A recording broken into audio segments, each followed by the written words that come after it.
Israel और Hamas की war. 7 अक्टूबर को शुरू हुई ये जंग अब तक इजराइल और गाजा में 6000 लोगों की जान ले चुका है। गाजा में 2000 से ज्यादा बच्चों की मौत हो गई है।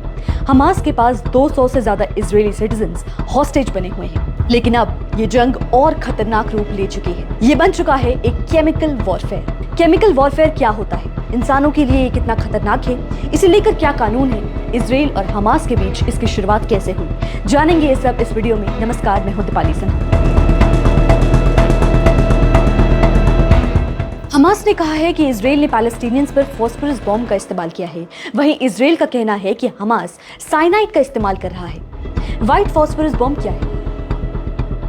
White phosphorus bomb white phosphorus और रबर से मिलकर बनता है।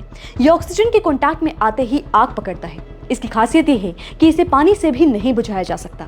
यही बात इसे बेहद खतरनाक बनाती है। ऑक्सीजन के लिए रिएक्टिव होने की वजह से ये जहां भी गिरता है उस जगह की सारी ऑक्सीजन तेजी से सोख लेता है। ऐसे में जो लोग इसे कांटेक्ट में आते हैं वो दम घुटने से मर जाते हैं। फॉस्फोरस बॉम्ब 1300 डिग्री सेल्सियस तक जल सकता है, इसलिए ये आग से कहीं ज्यादा जलन और जख्म देता है। यहाँ तक कि ये हड्डियों तक को गला सकता है।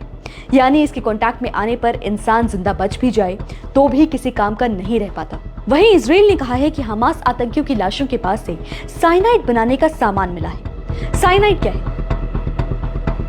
साइनाइड कार्बन और नाइट्रोजन से मिलकर बनता है। साइनाइड लेने के बाद इंसानों की मौत कुछ ही सेकंड्स में हो सकती है। अगर साइनाइड की क्वांटिटी कम हो और ये मिलावटी हो तो इंसान को बेहोशी, कमजोरी, सिरदर्द जैसी परेशानियों का सामना करना पड़ता है। कई रिपोर्ट्स में कहा गया है कि साइनाइड को खाने के बजाय सूंघना ज्यादा खतरनाक है।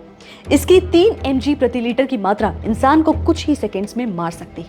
इजराइल और हमास के एक दूसरे पर केमिकल्स का इस्तेमाल करने के आरोपों की वजह से ये माना जा रहा है कि युद्ध केमिकल वॉरफेयर में बदल चुका है। केमिकल वॉरफेयर क्या है? केमिकल वॉरफेयर यानी केमिकल्स की जंग। किसी युद्ध में केमिकल्स की टॉक्सिक प्रॉपर्टीज का इस्तेमाल करके बड़ी तादाद में तबाही मचाना केमिकल वॉरफेयर होता है। केमिकल वॉर न्यूक्लियर वॉर से अलग होती है। वैसे तो सभी हथियारों में किसी न किसी केमिकल का इस्तेमाल किया जाता है, लेकिन केमिकल वॉर में जिन केमिकल वेपन्स का इस्तेमाल किया जाता है ये गैस या लिक्विड का एक भयानक मिक्सचर होते हैं। ये हथियार इंसानों के अलावा जानवरों और पक्षियों को भी गंभीर रूप से घायल कर देते हैं। इसका सबसे खतरनाक चेहरा ये है कि इसके इस्तेमाल के बाद लोगों की मौत तड़प तड़प कर होती है। कई मामलों में लोगों के शरीर पर घाव पड़ जाते हैं, लंग्स को नुकसान पहुंचता है और इंसान अंधे भी हो सकते हैं। पहली बार केमिकल वेपन्स का इस्तेमाल फर्स्ट वर्ल्ड वॉर में हुआ था। तब दोनों साइड्स ने जंग में दम घुटने वाली क्लोरीन फॉस्जीन और स्किन पर जानलेवा जलन पैदा करने वाली मस्टर्ड गैस का इस्तेमाल किया था। इसकी वजह से 1 लाख से ज्यादा मौतें हुई थी। कोल्ड वॉर के समय इस तरह के वेपन्स का सबसे ज्यादा डेवलपमेंट और स्टोरेज देखा गया। यूएन की एक रिपोर्ट के मुताबिक अब तक केमिकल वेपन से 10 लाख से ज्यादा मौतें हो चुकी हैं। इंटरनेशनल लॉ के तहत जंग में केमिकल वेपन्स का इस्तेमाल करने पर रोक है, लेकिन केमिकल्स के बढ़ते इस्तेमाल को देखते हुए ये माना जा रहा है कि फ्यूचर में केमिकल वॉरफेयर ही होगी, जो इंसानों को लंबे समय तक नुकसान पहुंचाएगी और पूरी मानव जाति के लिए एक खतरा होगी।